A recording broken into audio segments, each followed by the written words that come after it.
มันเบิดงามเลยพี่น้องใส่ลงไปอีกให้เบิดเลยอืมเรียบร้อยกับทักทายสบายดีพ่อแม่พี่น้อง FC เบิร์ดสุขุสุคนมื้อนี้ฟ้าใสกะสิมาแกงเห็ดเผาะได้จ้ะมื้อนี้นี่พี่น้องได้เห็ดเพาะมางามงามแม่จ้ะ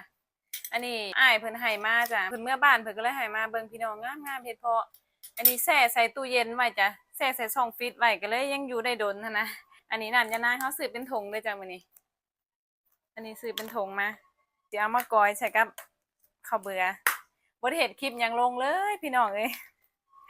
บ่ฮู้สิเฮ็ดหยังมาเบิ่งอันนี้ยานางอันข้าวเบื่อเฮาตำแล้วพี่น้องอันนี้ตำเรียบร้อยแล้วจ้ะตำใส่พริกแล้วก็สิใส่น้ำยานางลงไปเด้ออันนี้เฮาสิใส่น้ำยานางข้นๆเลยจ้ะพี่น้องเพราะว่าแกงแบบบ้านๆเด้อจ้ะอันนี้แกงแบบบ้านเฮาเลยก็สิประมาณนี้จ้ะอันนี้อันนี้เทเฮ็ดลงใส่หม้อเฮาจ้ะอันนี้อ้ายเพิ่นให้มาจ้ะแต่ว่าได้มาจากประเทศลาวพุ่นเด้อจ้ะอันนี้พอดีว่าใส่ช่องฟรีซไว้ก็เลยอยู่ได้ดนปกติน่ะหน้านี้ก็สิบ่ค่อยมีแล้วล่ะมันเบิดยามแล้วพี่น้องบ่ได้เห็นคลิปอิหยังลงเลยพี่น้องเอ้ยเห็นแต่คลิปอันกระแสเป็นข่าวเบาหน่อยช่วงนี้อู้เต็มเลยแต่จริงๆเราก็บ่เห็นเราออกมาว่าอีหยังเลยเนาะพี่น้องบ่เห็นเราออกมาขอโทษอีหยังเลยบ่เห็นเรามาแถลงอีหยังเลยถ้าเป็นเฮานี่ก็บ่น่าเฮ็ดเนาะแบบนี้นะมันเสียหายเด้บ่คุ้มเลยกับความที่เฮาโลภอะนะโอ๊ยหล่นบ่ใส่ลงไปอีกให้เบิดเลยอืมเรียบร้อยโอ๊ยน้ำอย่านางเหี่ยเบิ่งเสร็จก่อนเปื้อนเปื้อนแล้วก็เปิดไฟก่อนจ้ะเปิดหม้อก็น้อยๆดอกป้าพี่น้องบ่ได้กินโดนเลยได้แกงเห็ดเผาะนี่อันนี้เครื่องเฮาก็สิมีนี่แหละพี่น้องเดี๋ยวถ้าใส่สิใส่อันนี้คะน้อลงไปน้ำเด้อจ้ะมันสิได้นัวเอ้ยใส่รสดีลงไปน้ำสิได้นัวแต่ก็สิมีปลาแดกเด้อจ้ะมื้อนี้รอให้หม้อผดก่อนจักหน่อยหนึงปลาแดกเฮาก็มีเป็นโตเลยได้มื้อนี้นะโอ้น้ำมันเหนียวคักเด้ขั้นตอนนี้เฮาสิใส่ปลาแดกลงไปเด้อจ้ะพี่น้องป้าน้ำมันเหนียวอีหลีน้ำอย่านางหลายแท้พี่น้องอันนี้เฮาสิล้างเอาตองเอาปลาแดกเด้อจ้ะพอดีว่าปลาแดกมันเป็นโตหั้นนะก็เลยตองเอา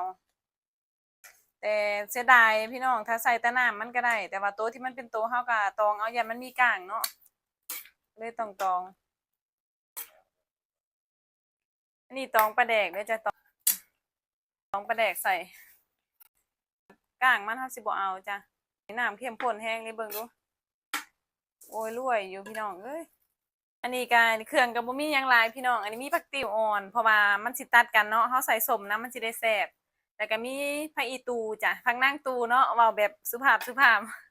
เฮาก็สิคนเพราะว่าย่านางย่านข้าวเบื่อมันติดก้นหม้อแหมขั้นตอนนี้สิใส่แป้งนัวลงไปพี่น้องเอ้ยได้ใส่ผักติ๋วลงไปนำแป้งนัวนี่พอแล้วใส่หลายเด้อพี่น้องย่านนี่ผักติ๋วเฮาจ้ะผักติ๋วอ่อนเด้อจ้ะใส่ลงไปเลยเพราะว่าเฮ็ดมันสุกแล้วเฮาสิท่าให้มันนั่นอีกจักหน่อยเดี๋ยวขั้นตอนสุดท้ายเฮาก็สิใส่ผักอีตูลงไปจ้ะป้อน้ำข้นอีหลีพี่น้องเอ้ยน้ำเข้มข้นมากอีหลีมื้อนี้เข้มข้นสุดๆเลยพี่น้องผู้ใดเคยกินบ่เนาะแกงเห็ดเผาะนี่แต่คนกรุงเทพบางทีเพิ่นก็บ่ค่อยกินปานใดเนาะเพราะว่ามันเป็นอาหารอีสานนะพี่น้องปลาแดกลงไปเรียบร้อยแล้วเปื่อย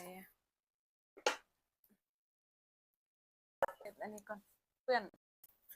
น้ำอันนี้ฟงถึกเมื่อกี้น้ำแกงเห็ดฟงถึกเดี๋ยวซิมมันก่อนดูน้ำมันเหนียวอันนี้พี่น้องน้ำมันข้นเดี๋ยวซิมเนี่ยเด้อขอซิมมันก่อนเป็นจังไดเนาะป้า